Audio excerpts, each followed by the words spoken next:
I know that every Monday for the past 4 weeks has been very sad.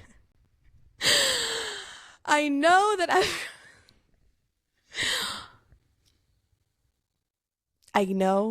every Monday for the past 4 weeks has been very disappointing and sad without a Room for Sunshine episode, but I have great news. We are back. My name is Alyssa. Welcome to the Bali Podcast Studio, and welcome back to Room for Sunshine.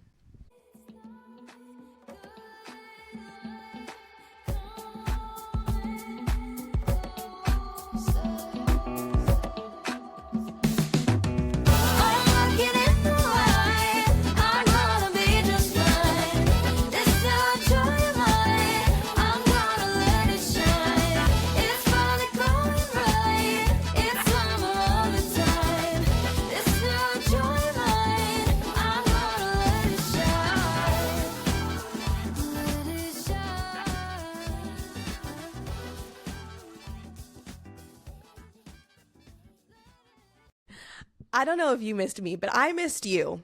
And if you're just tuning in for the first time, it's nice to meet you. My name is Alyssa. This is Room for Sunshine. And I think I'm just so excited right now because we took a little break. We were on hiatus for a month. So I guess this is technically like season 2. I don't think that's true. I am energized because I was traveling for a month and I took the microphone with me thinking I was going to record episodes, and then I just didn't. And I think it was 2 things. One was I was really present with where I was in my travels. I was in Australia, I was in the US visiting friends and family. And number 2, I needed a little break from the podcast as a way to sort of reset. Like, what is the intention behind it? What are the goals? I wanted to miss it, and I did. So I'm really excited to be back with you today. And while we could reminisce on all the things that have happened over the past month, I'll just wrap it up by saying, I hope you had a great end of the summer, as we label August. And wherever you are, however you are, I hope that this podcast can continue to be a way to support you on your everyday journey. So I'm going to jump right in, because there's no time like the present. I came back to Bali about 3 days ago, and 24 hours later, I was back to work, back to teaching, had a full-on 12-hour day yesterday, as you do when you come back from vacation. And I was just thrown into a teacher training where I was talking about health and wellness.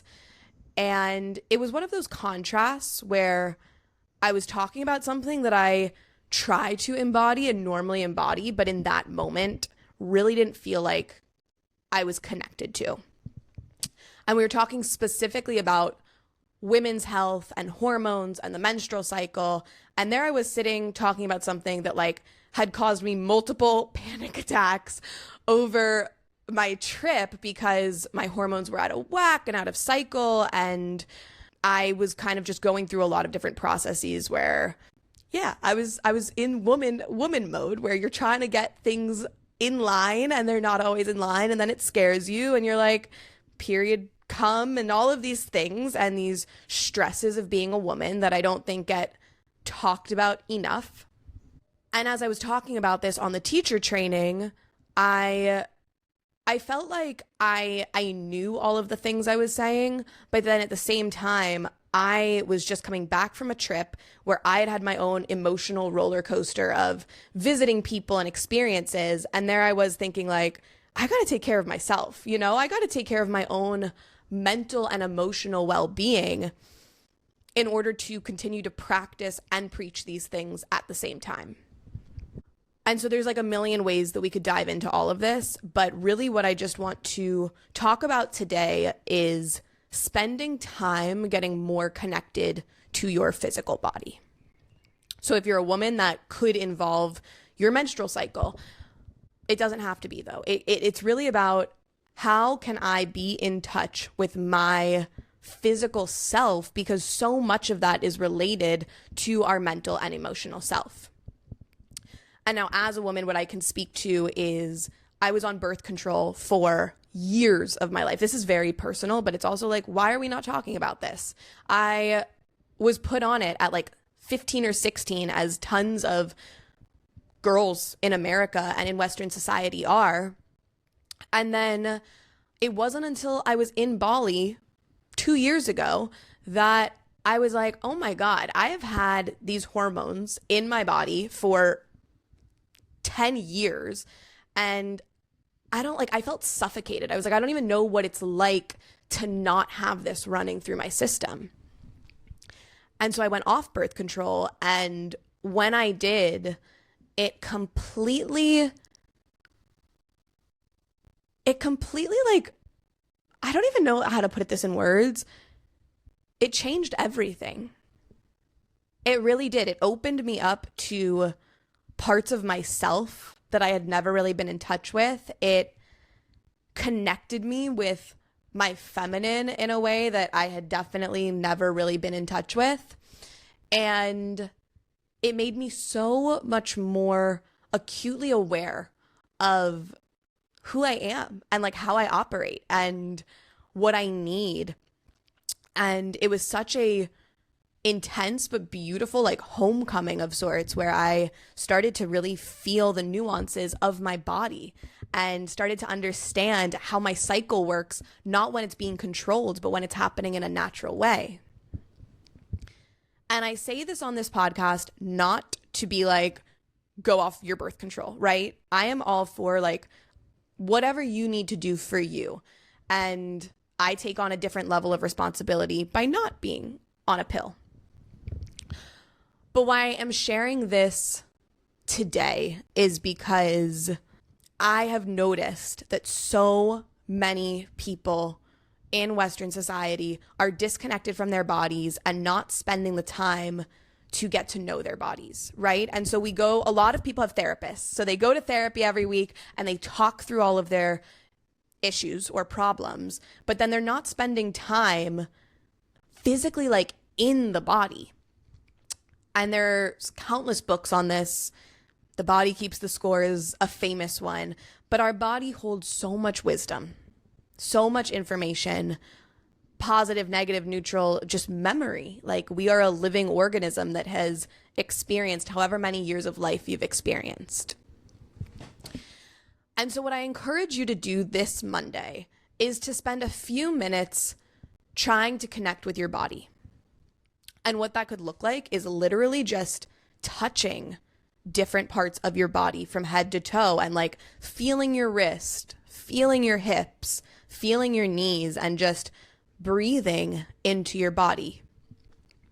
That's option one. Option two could be listening to a podcast or reading a chapter of a book that has to do with physical health or hormonal health, or just getting to understand a little bit more of how we operate.